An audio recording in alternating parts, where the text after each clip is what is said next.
Öyle uzaktan seviyorum seni.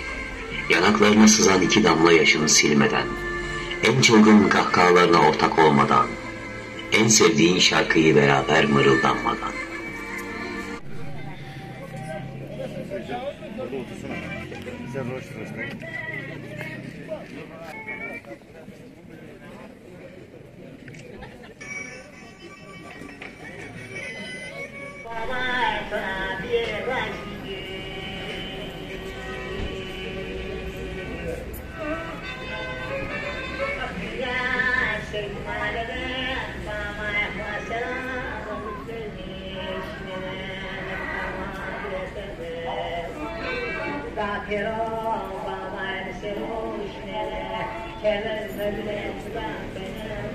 Kokunu alamadan, boynuna sarılamadan, yüzüne dokunamadan, sadece seviyorum.